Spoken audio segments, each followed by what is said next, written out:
Ya, saudara-saudara sekalian, hari ini tema kita komitmen, ya. Tapi sebelumnya izinkan saya dulu mengucapkan selamat tahun baru untuk kita. Walaupun rasanya kita sering ketemu, tetapi kok rasanya belum sempat ngucapin semua juga gitu ya. Nah, saudara-saudara sekalian, sepanjang bulan Januari ini kita akan melihat kita punya tema itu ada mulai dari tanggal 1 ya. Yang minggu lalu kita bicara tentang tahun baru, komitmen baru ya. Hari ini minggu kedua kita akan lihat arti sebuah komitmen, dan nanti minggu depan tujuan sebuah komitmen kepada Tuhan, dan nanti minggu ketiga itu nanti apa sih halangan hambatan sebuah komitmen kepada Tuhan. Dan nanti yang terakhir, minggu terakhir maksudnya, akhir dari sebuah komitmen kepada Tuhan. Nah, karena itu saudara, mari kita baca dulu dasar Alkitab untuk hari ini. Yang pertama kita baca dari Ulangan 6 ayat 4. Mari kita baca bersama-sama dengan bersuara.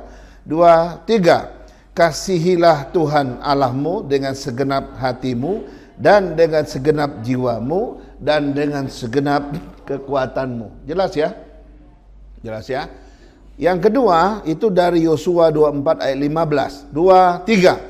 Tetapi jika kamu anggap tidak baik untuk beribadah kepada Tuhan, pilihlah pada hari ini kepada siapa kamu akan beribadah. Allah yang kepadanya nenek moyangmu beribadah di seberang sungai Efrat, atau Allah orang Amori yang negerinya kamu diami ini. Tetapi aku dan seisi rumahku, kami akan beribadah kepada Tuhan. Yang ketiga yaitu Matius 16 ayat 24, 2, 3. Lalu Yesus berkata kepada murid-muridnya, setiap orang yang mau mengikut aku, ia harus menyangkal dirinya, memikul salibnya, dan mengikut aku. Kemudian yang terakhir Roma 12 ayat 1, belum ya, masih yang kelima ya.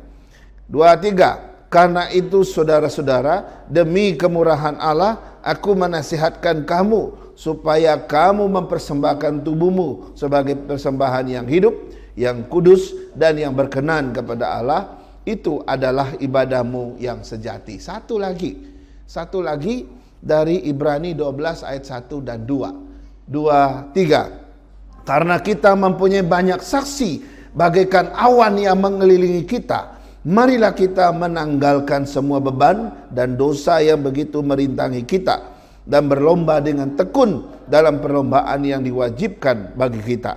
Marilah kita melakukannya dengan mata yang tertuju kepada Kristus, yang memimpin kita dalam iman dan yang membawa iman kita itu kepada kesempurnaan, yang dengan mengabaikan kehinaan tekun memikul salib, yang sekarang duduk di sebelah kanan takhta Allah. Nah, saudara-saudara, beberapa teks ini semua bicara tentang komitmen. Ya, karena itu pertanyaannya ini. Mari kita lihat dulu pertanyaannya. Apakah itu komitmen? Apa itu komitmen? Arti komitmen itu apa? Lalu kalau dikaitkan dengan Tuhan, itu maknanya bagaimana? Ya. Lalu nanti kita akan lihat apa saja jenis-jenis komitmen, Saudara. Lalu apa saja sifat-sifat atau karakteristik dari yang namanya komitmen. Ya, kita terlalu banyak bilang komitmen kamu. Kita nggak pernah ngerti sifat-sifat dasar daripada komitmen. Lalu nanti kita lihat siapa saja tokoh-tokoh Alkitab yang pernah hidup dalam komitmen. Nah, sepanjang Januari ini kita akan memperbaharui komitmen kita. Saya harap saudara setuju dengan saya. Saudara, yang pertama, kita akan lihat apa artinya komitmen dan kaitannya dengan Tuhan. Saudara, komitmen itu bicara tentang dedikasi atau janji atau janji yang kuat terhadap sesuatu, baik itu tugas, tanggung jawab maupun aktivitas, bahkan terhadap tujuan dan institusi yang di mana kita berada. Itu yang disebut dengan komitmen. Kira-kira definisinya begitu gitu ya. Atau juga dimengerti begini, komitmen juga berarti bertanggung jawab dan konsisten dalam memenuhi yang namanya kewajiban dan janji. Ya, kalau Grace punya janji sama papinya, ya, dia komitmen kepada janjinya. Aku harus bangun jam 5. Jam 5 pasti sudah bangun. Nah, itu namanya komitmen, gitu ya. Aku harus rajin belajar. Maka setiap hari belajar membaca buku, itu namanya komitmen, Saudara ya. Nah, kalau begitu arti komitmen sekarang kalau kita kaitkan komitmen dengan Tuhan. Sekarang bicara komitmen dengan Tuhan itu artinya apa? Nah, artinya ini, ya, bahwa ketika kita bilang komitmen sama Tuhan, artinya bahwa kita harus mendedikasikan hidup kita buat Tuhan, ya, mempersembahkan hidup kita buat Tuhan. Yang berikut, kita harus bertanggung jawab dan konsisten dalam memenuhi kewajiban kita, janji kita kepada Tuhan. Saya mendengar sekilas rekaman daripada khotbah Pendeta Olwan minggu lalu. Ya, setiap awal tahun orang suka bikin yang namanya resolusi. Ya, suatu janji hidup. Ya, janji hidup ini kepada Tuhan, kira-kira gitu ya. Aku pokoknya 2024 aku akan begini, aku akan begini, aku akan begini, gitu ya. Wah, resolusinya bagus banget gitu ya. Nah, pertanyaannya, apakah kita akan konsisten memenuhi kewajiban itu atau janji itu? Itu menarik. Itu artinya komitmen kepada Tuhan ya begitu. Yang ketiga, kita harus mengorbankan, bahkan menginvestasikan waktu kita, pikiran kita, tenaga kita, bahkan harta kita, uang kita gitu ya, untuk Tuhan, Saudara. Jadi inilah yang disebut dengan komitmen. Bahwa komitmen itu melibatkan apa? Banyak sekali, melibatkan keinginan kita, ya, harapan kita yang seluruhnya kita harus berikan ya kepada Tuhan. Nah, itu pengertian daripada komitmen. Karena itu tadi kita baca ya, Tuhan bilang apa tadi? Kasihilah Tuhan Allahmu dengan segenap hatimu dan dengan segenap jiwamu dan dengan segenap kekuatanmu. Ini komitmen, Saudara. Kita nggak usah repot-repot bikin resolusi lagi deh. Baca aja ayat yang model-model begini, Saudara ya. Ulangan 6 ayat 4. Apakah kita sudah mengasihi Allah dengan sepenuh hati? Bukankah itu bagian dari resolusi kita ketika kita bertobat dan percaya Tuhan? Kemudian di dalam Yosua 24 ayat 15, Yosua dengan tegas berkata kepada bangsa Israel, pilihlah pada hari ini, kamu mau ibadah sama Allahnya orang Efrat atau orang Amori? Silakan. Tapi aku dan keluargaku akan beribadah kepada Allah Bapa, kepada Tuhan. Saya nggak tahu ya, Yosua itu luar biasa komit kepada Tuhan gitu ya. Bangsa Israel sudah hilang komitmennya pada waktu itu, sehingga dia harus kasih pilihan. Kamu mau ke kanan silakan, kamu mau ke kiri silakan. Aku akan tegap lurus kepada Tuhan. Kira-kira begitu, ya. Mampu nggak kita komitmen seperti Yosua gitu ya? Matius 16 ayat 24, ini perkataan Yesus sendiri. Aku harus menyangkal dirinya dan memikul salibnya dan mengikut aku. Saudara, entah berapa lama kita sudah ikut Tuhan, apakah kita sudah dengan setia memikul salib Kristus atau enggak gitu ya?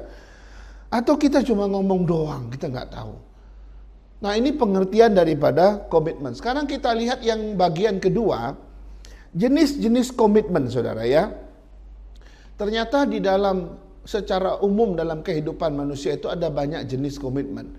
Saya akan mulai yang pertama yang disebut dengan komitmen afektif atau afeksi. Kalau kita pernah dengar afeksi atau afektif itu kurang lebih gitu ya.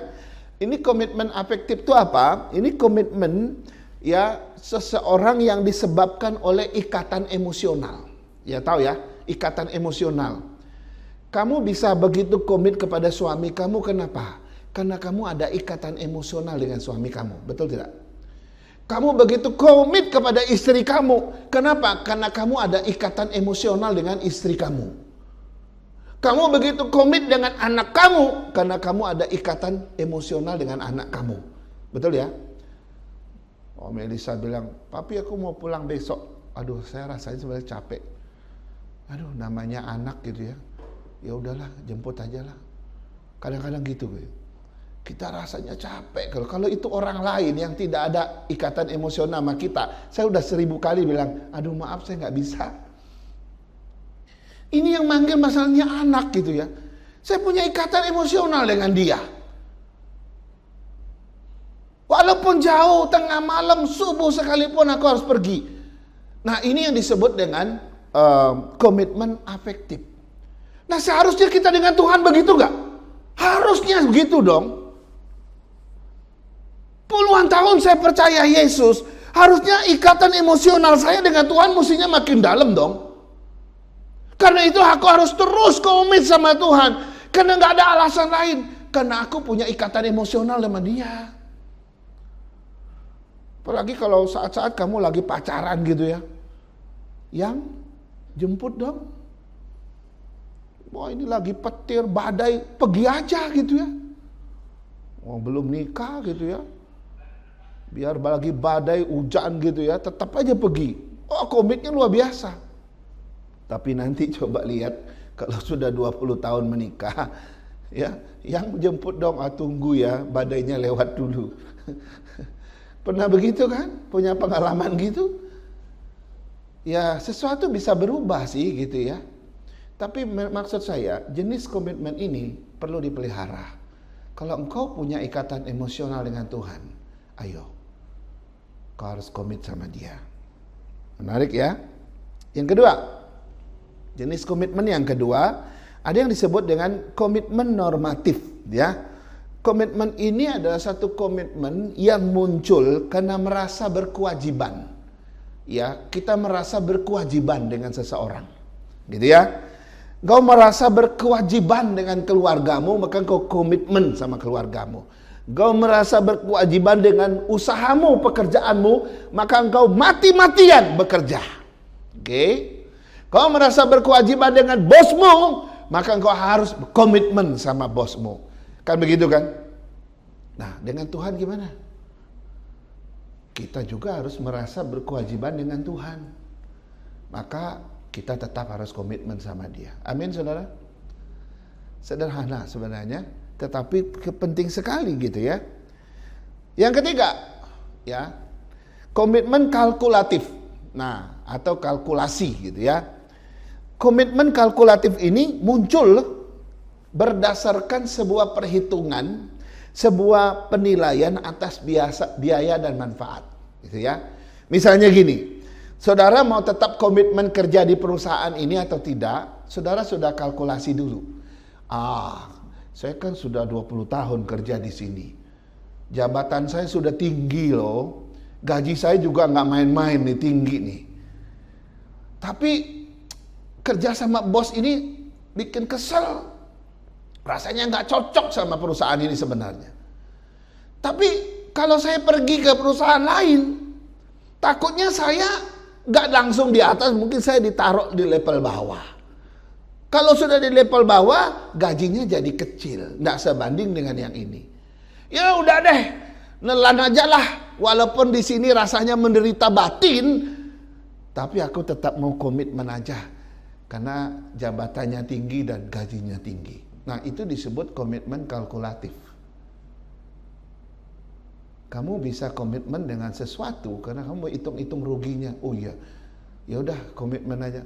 Coba kalau di sini rugi gitu ya, kamu diinjak-injak di sini gitu ya, akan dipotong gajinya 50% gitu ya, nggak puli-puli misalnya gitu ya.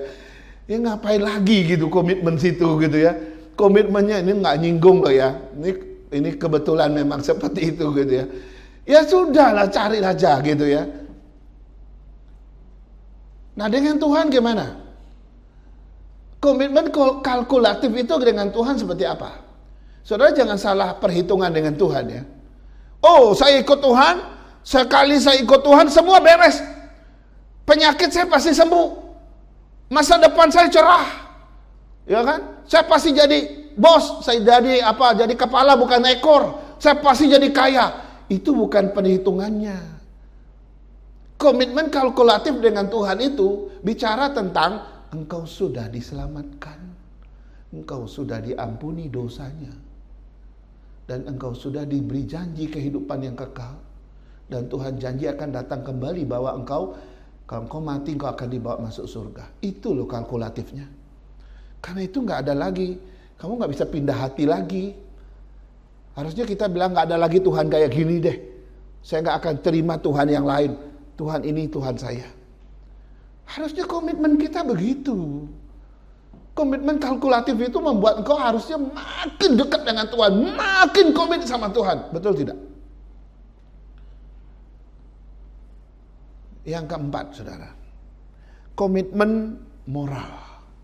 Ya. Nah, komitmen moral ini muncul karena ada satu pertimbangan moral, ada satu pertimbangan yang etis, sehingga kita yakin itu benar. Kalau saya komitmen sama ini, karena saya percaya ini benar. Saya percaya dia jujur, saya percaya dia baik, saya percaya dia patut dipercaya. Nah, saudara, mohon maaf ya, komitmen moral itu kayak gini, saudara. Saudara mau pilih nomor 1, ini belum kampanye loh ya. Saudara mau pilih nomor 1, itu karena saudara yakin nomor 1 itu baik, benar, dan dapat dipercaya. Harusnya gitu kan. Saudara pilih nomor 2, itu karena saudara yakin, percaya bahwa nomor 2 itu baik, benar, dan dapat dipercaya. Saudara pilih nomor 3 juga karena saudara yakin dia baik, benar, dan dapat dipercaya. Harusnya gitu kan. Saya nggak mengarahkan ke salah satu ya. Kita semua pilihannya masing-masing. Nah, dengan Tuhan gimana? Dengan Tuhan nggak bisa ditanya lagi, saudara. Banyak orang kecewa sama Tuhan, gampang. Tuhanku nggak bener, nggak baik. Saya doa, Tuhan nggak dengar doa saya. Lalu kita bilang, kayaknya Tuhan tuh bohong deh, pembohong deh. Kita marah sama Tuhan, kita kecewa sama Tuhan. Karena kita pikir bahwa Tuhan tuh nggak bisa dipercaya, Tuhan tuh nggak sesuai dengan apa yang dia janjikan. Saudara, benarkah demikian? Betulkah Tuhan tidak bermoral? Sehingga engkau tidak ada komitmen moral sama Tuhan, sehingga engkau bilang saya nggak layak percaya sama Tuhan, begitu? Sombong sekali kita, saudara. Harusnya dalam perjalanan hidup kita tetap percaya Tuhan itu baik, sekalipun yang terjadi nggak enak, sekalipun tantangan, kesulitan, masalah, persoalan, pencobaan, bahkan aniaya menimpa hidup kita. Kau tetap harus berkata satu kalimat, Tuhan tetap baik. Amin. Karena itu alasannya kau harus percaya dia dengan komitmen moral. Wow, saudara, banyak orang bilang Tuhan itu jahat, bahkan bilang iblis itu baik. Kalau kita minta sesuatu sama iblis, iblis langsung kasih, Tuhan enggak gitu ya. Saya harap tidak ada orang demikian. Yang kelima, ada yang disebut dengan komitmen profesional atau komitmen profesi. Nah, komitmen ini muncul karena profesi. Komitmen ini muncul karena karir, ya. Kenapa seseorang begitu komitmen pada satu pekerjaan? Ya, itu karena alasan profesi. Satu-satunya pekerjaan dia yaitu, ya. Seseorang yang di bengkel, komitmen sekali di bengkel, karena pekerjaan yang satu-satu dia bisa kerjakan, ya bengkel motor, ya bengkel mobil itu. Karena itu dia mendedikasikan seluruh hidupnya di situ, menginvestasikan seluruh hidupnya di situ, karena satu-satunya yang dia pegang adalah itu, karena profesi dia gitu ya. Nah, bagaimana dengan Tuhan? Saudara, kita juga harus menginvestasikan seluruh hidup kita kepada Tuhan, bukan? Mendedikasikan seluruh keberadaan hidup saya ini harus diberikan kepada Tuhan. Kenapa? Karena Tuhan adalah Tuhan kita. Seluruh yang kita punya dari Tuhan. Pekerjaanmu dari Tuhan. Ya, berkat-berkat yang kau terima itu dari Tuhan. Harta kekayaanmu itu dari Tuhan. Karena itu harus kita investasikan kembali kepada Dia.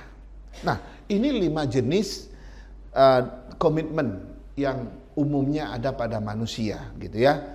Komitmen afektif, komitmen normatif, kalkulatif, moral dan profesional. Ya, dan 5 komitmen ini harusnya juga kita miliki kepada Tuhan. Nah, sekarang kita lihat bagian yang ketiga. Ya. Bagian yang ketiga, karakteristik atau sifat-sifat sebuah komitmen. Ini penting ya.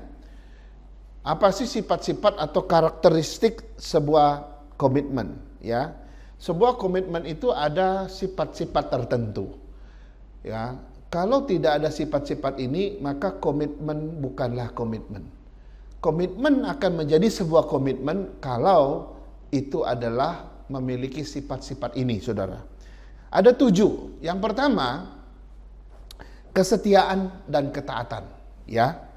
Nah, di dalam komitmen, saudara, sifat pertama yang ada di dalam komitmen itu ada yang namanya kesetiaan atau ketaatan. Gitu ya.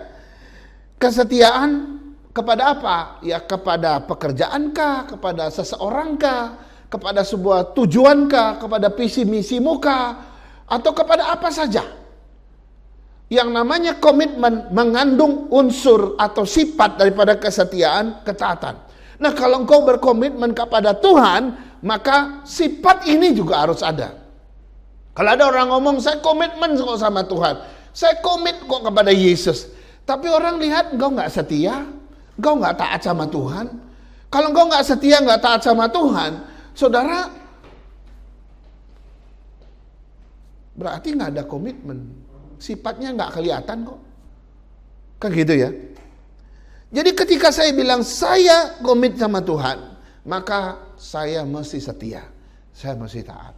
Itu sifat pertama yang ada di dalam komitmen kita. Sama dengan kita kepada pasangan kita. Waktu kita bilang, saya komit kok sama kamu. Ya, kamu setia nggak? Kamu taat nggak? Ya, ada unsur itu, saudara. Yang kedua, yaitu dedikasi. Saudara, ketika seseorang komit kepada sesuatu, maka sifat yang kedua yang akan terlihat adalah orang itu akan memiliki dedikasi yang tinggi. Ya, dedikasi yang tinggi sekali. Dia bersedia mendedikasikan seluruh hidupnya, ya, apapun sumber daya yang dia punya. Tadi saya udah ngomong, waktu kita, pikiran kita, tenaga kita berikan. Bahkan harta kekayaan kita persembahkan. Itu adalah dedikasi. Ini sifat kedua dari komitmen. Kalau engkau komitmen sama Tuhan, tapi engkau tidak ada bentuk dedikasi, itu juga omong kosong. Ya, omong kosong kata orang. Yang ketiga, sifatnya adalah konsistensi. Konsisten. Kalau orang komitmen, pasti dia konsisten. Konsisten adalah sifat yang ketiga daripada komitmen. Orang itu tidak mudah menyerah, dia akan konsisten, ya, dia akan hidup dalam konsisten yang terus menerus. Dia nggak akan berhenti di tengah gitu ya, dia akan terus konsisten. Nah, kalau kita komit sama Tuhan, konsisten nggak saya? Konsisten nggak saya doa? Konsisten nggak saya baca firman? Konsisten nggak saya ibadah? Konsisten nggak saya pelayanan? Konsisten nggak saya melakukan semua pekerjaan Tuhan? Konsisten nggak? Kalau saya nggak konsisten, no comment. Ya, berarti engkau tidak komitmen. Karena sifat lain daripada komitmen adalah konsisten. Yang keempat, seseorang yang konsisten, komitmen pada Tuhan, maka ada sifat yang keempat, tanggung jawab. Apakah saya seorang yang bertanggung jawab? Apakah seseorang yang kalau diberikan kepercayaan, saya betul-betul mengerjakannya dengan integritas, dengan melakukan dengan bagus gitu ya, sehingga menyelesaikannya dengan baik. Tanggung jawab saya seperti apa? Atau orang saya kasih saya kepercayaan, lalu saya abaikan begitu saja, dan saya nggak pernah melakukannya dengan penuh integritas gitu ya. Dan maka boleh dikatakan saya nggak komit gitu ya, saya nggak komit orangnya. Ada orang mau punya tanggung jawab banyak, Mau jadi ketua panitia Natal, iya. Ketua majelis juga, iya, misalnya gitu ya. Jadi ketua pembangunan, mau juga gitu ya. Mau jadi apa lagi? Jadi ketua apa lagi? Ketua panitia apa lagi? Iya, wah namanya ketua 45 gitu ya. Tapi dia nggak bekerja. Yang untuk apa? Saya ketemu orang begitu di gereja gitu ya. Mau pilih ya, kalau nggak jadi ketua maaf saya nggak mau ikut gitu.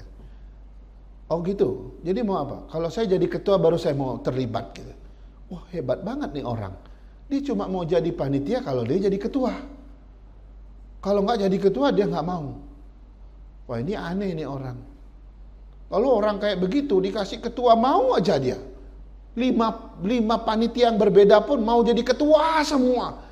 Tapi coba lihat pekerjaannya, nggak tanggung jawab, cuma mau pakai nama doang gitu. Nah ini nggak komit gitu ya, nggak komit. Nah sekarang kalau kita dengan Tuhan, tanggung jawab nggak kita? Tuhan kan kasih kita tanggung jawab saudara. Dia kasih kita pelayanan, dia kasih kita mandat. Maka kita harus bertanggung jawab. Kita harus bertanggung jawab dengan iman kita, bertanggung jawab dengan panggilan kita, bertanggung jawab dengan apa lagi? Gereja dan pelayanan pekerjaan Tuhan. Kita mesti bertanggung jawab. Dan itu adalah sifat keempat daripada komitmen. Kalau orang ngomong, saya komitmen tapi nggak tanggung jawab. Sekali lagi, itu disebut omdo. Omong doang istilahnya. Yang kelima, sifat yang kelima, kesabaran dan ketekunan, saudara. Ternyata di dalam komitmen ada sifat kesabaran dan ketekunan. Karena kalau orang komitmen, ketika dia benturan dengan masalah, persoalan, trouble, apalagi pencobaan, penderitaan, kalau dia gampang menyerah, ini nggak komitmen, nggak ada artinya komitmennya. Orang yang komitmen, dia udah siap. Pasti ada masalah, ada. Tantangan ada. Pencobaan ada. Kesulitan ada, iya. Kesusahan ada, iya. Dia akan bertekun di situ, dia akan bersabar sampai akhir. Nah, itu sifat daripada komitmen. Kalau engkau ikut Yesus, hari ini kau kelihatan rajin ke gereja. Nanti di tengah tahun saudara hilang gitu ya. Nanti waktu mau Natal muncul lagi gitu ya.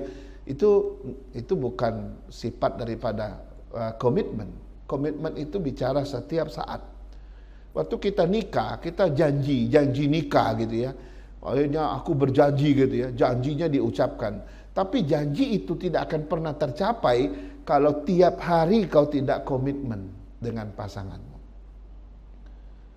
Semua ini mengoreksi kita di awal tahun supaya nanti sepanjang tahun 2024 semua jemaat GP Kris Kelapa Gading hidup dalam komitmen. Amin. Bilang sama orang kiri kanan, ayo hidup dalam komitmen. Coba bilang, ayo hidup dalam komitmen. Nah, yang tidak ada orang di kiri kanannya bilang sama tembok. Yang keenam, yang keenam.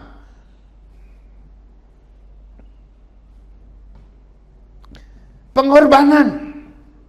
Ternyata sifat yang keenam daripada komitmen itu adalah pengorbanan.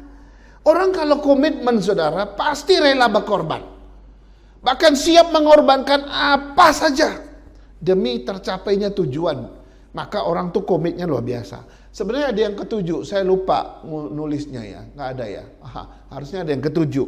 Itu loyalitas. Loyal, tahu ya, loyalitas. Ya, kita harus loyal dengan sahabat kita, teman kita, dengan orang yang kita kasih, yang kita cintai. Kita begitu loyal. Kenapa? Kan itu bagian dari komitmen, itu sifat dari komitmen. Ya kalau engkau loyal, memiliki loyalitas yang tinggi, wah itu orang kan bilang orang hebat. Ini orang yang komitmen luar biasa. Nah ini 7 sifat daripada karakter, daripada komitmen. Ada kesetiaan, dedikasi, konsistensi, tanggung jawab, kesabaran, pengorbanan, dan loyalitas. Nah saudara, sekarang kita lihat beberapa tokoh yang pernah hidup dalam komitmen. Saya rasa ada banyak tokoh Alkitab yang pernah hidup dalam komitmen yang tinggi. tidak susah menemukan mereka karena gampang sekali kita menemukan mereka. Yang pertama, tentu kita tahu yang namanya Abraham. Ya, Abraham adalah seorang yang hidup dalam komitmen yang tinggi dengan Tuhan. Ya, walaupun di awal-awal Abraham pernah gagal. Ya, jangan bilang orang komitmen tuh nggak pernah gagal. Nggak, itu salah. Banyak orang komitmen sebelumnya gagalnya ya berkali-kali juga ada. Ya, Abraham pernah gagal, pernah. Ya, dia pernah gagal. Dia pernah berbohong tentang siapa istrinya dan sebagainya. Tapi Tuhan tetap membela dia. Kemudian pelan-pelan Abraham bertumbuh dalam komitmen. Akhirnya setelah dia mencapai pada titik puncak, ketika Tuhan bilang, kasih anakmu, korbankan dia, persembahkan dia pada saya. Lalu dia bawa Ishak ke gunung dan dia siap menyembelih Ishak.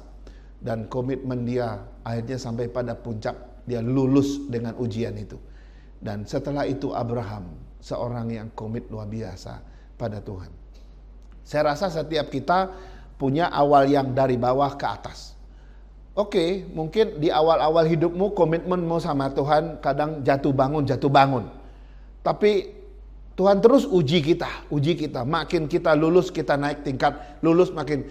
Saya harap suatu saat semua kita mencapai pada titik tertinggi seperti Abraham, bahwa kita akhirnya lulus ujian yang terberat. Dan waktu itu engkau menjadi orang yang komit sama Tuhan. Yang kedua, saya rasa kita semua tahu yang namanya Musa. Musa juga seorang yang gak percaya diri awalnya. Dia sangat-sangat gak percaya diri. Tuhan berdialog dengan dia berkali-kali. Ayo pergi ke Mesir, bawa umatku keluar. Dia bilang, aku gak bisa bicara. Ya udah, nanti saya suruh kakakmu itu datang, saudaramu itu, biar dia yang ngomong. Dia pun masih bilang, udahlah cari yang lain lagi deh Tuhan. Dia gak bisa komit sama Tuhan, dia gak percaya diri. Ada banyak orang gak bisa komit. Kenapa gak percaya diri, gak punya kemampuan pada diri dia. Tapi cuma tinggal beriman kok sebenarnya. Tapi kemudian Tuhan terus membuktikan kekuatan dan kuasanya. Musa akhirnya mencapai pada satu komitmen yang luar biasa. Dia akhirnya mampu membawa bangsa Israel keluar dari Mesir. Karena komitmen yang tinggi. Kita semua juga tahu tokoh yang ketiga ini, yang namanya Daud. Daud menunjukkan komitmennya kepada Tuhan luar biasa. Walaupun nyawanya jadi taruhan, kira-kira gitu ya. Dia dan kawan-kawannya tetap pilih taat. Nah ini ya. Sejak pertobatan Daud, dia seorang yang takut akan Tuhan, dikatakan di situ. Dan Mazmur selalu bilang, dia seorang yang selalu dekat dengan Tuhan dan selalu takut akan Tuhan. Ayat-ayat dia yang sangat terkenal, takut akan Tuhan, dan dia selalu ingin dekat, selalu di bait Allah. Saudara, Daud padahal sebelumnya dia jatuh dalam dosa. Dia seorang yang sempat gak komit kok sama Tuhan, walaupun Tuhan pilih dia dari sejak muda. Tapi kemudian Daud mengakhiri hidupnya dengan komitmen yang luar biasa. Kemudian Daniel, ya, siapa yang nggak tahu Daniel, kisah Daniel yang luar biasa. Daniel ada seorang yang komit sama Tuhan, walaupun dia terancam mati gitu ya. Kamu mau nyembah patung ini atau binasa kamu? Dia bilang, kami akan tetap percaya sama Tuhan. Dibuang ke perapian sekalipun, dia tetap punya iman pada Tuhan, dia nggak takut. Dan 3 temannya itu ya. Kemudian dibuang ke dalam goa singa. Siapa yang nggak tahu singa? Ini bukan singa yang dijinakkan dari sejak kecil oleh Daniel, enggak. Kalau saudara lihat zaman sekarang, kalau singa itu dibesarkan dari kecil sampai besar, ya dia nggak gigit tuannya lah. Coba lihat dia duduk di situ, berdiri di situ, dia bukan kayak orang yang ketakutan, ya. Dia siap mati kok kalau memang dia harus diterkam. Tapi komitmennya pada Tuhan tidak ada yang bisa geser. Saya nggak tahu ketika orang bilang begini sama kita, kamu tinggalkan Yesus. Kalau enggak, saya bakar rumah kamu. Wah, bingung ya. Kita tetap percaya Yesus atau bakar rumah kita. Saudara, ngeri sekali, tetapi orang yang komit sama Tuhan, terserah mau ambil apapun silakan. Aku tidak akan bergeser dari Tuhan. Terakhir, seorang yang bernama Paulus. Paulus sebelum berjumpa Yesus, dia seorang pembunuh. Dia seorang yang jahat sekali, mengejar-ngejar orang Kristen. Dia memenjarakan orang Kristen, dia paling gak suka. Bahkan kematian daripada, siapa itu yang muda itu? Stefanus itu disetujui oleh Rasul Paulus. Tapi kemudian Tuhan tangkap dia berjumpa, dia berbalik percaya Yesus. Akhirnya dia memberitakan Yesus selama hidup dia. Dia menjadi seorang rasul yang luar biasa. Dan bahkan dia siap mati. Dia mati dengan cara dipenggal oleh Kaisar Nero. Hanya karena dia seorang yang percaya Tuhan. Saya mau kita endingnya baik. Suatu saat kita semua mati dengan komitmen sama Tuhan. Amin. Saya tidak mau dengar, oh si A meninggal, kan dia sudah meninggalkan Tuhan. Dia mati karena waktu dia sudah jauh dari Tuhan. Waduh, itu sedih, saudara. Mari kita mati, kalau memang waktunya kita akan mati di dunia ini, tapi kita mati karena kita sedang dalam kondisi setia, komit sama Tuhan. Mari kita berdoa. Bapa, kami bersyukur dan berterima kasih untuk firman Tuhan pada sore hari ini, yang mengingatkan kami tentang hidup dalam komitmen. Tidak mudah bagi kami untuk hidup dalam komitmen, Tuhan. Baru saja kami mengucapkannya, kami bahkan segera menyangkalnya. Baru saja kami berjalan, kami segera akan berbelok ke arah yang lain. Tuhan, ampuni kami. Kami manusia yang lemah, manusia yang begitu terbatas. Kami butuh kuasa Roh Kudus-Mu menuntun kami, Tuhan. Perjalanan iman kami di tahun ini, kami tidak tahu apa yang terjadi. Masih misteri di 2024 ini. Tapi kami ingin pastikan satu hal. Biarlah setiap kami yang hadir sore hari ini mengambil satu sikap. Tuhan, apapun yang terjadi di tahun 2024 ini, aku akan komitmen sama Tuhan. Teguhkanlah Tuhan sikap hati kami. Teguhkan janji ini. Teguhkan panggilan kami semua. Sehingga tidak ada satupun yang menyimpang, yang tersesat di antara kami. Tidak ada satupun yang undur. Tidak ada satupun yang pergi meninggalkan Tuhan. Kami akan melihat di setiap tahun-tahun hidup kami, selalu ada orang yang membawa hidupnya lebih baik ke arah Tuhan. Berkati firman-Mu dan hamba-Mu. Dan kami semua yang duduk mendengar. Tuhan tolong kami. Dan sebentar kami menerima sakramen perjamuan kudus, Tuhan siapkan hati kami sekali lagi, agar kami boleh menerimanya dengan hati yang terbuka, yang sungguh-sungguh mempermuliakan Tuhan. Dalam nama Yesus kami berdoa. Amin. Amin.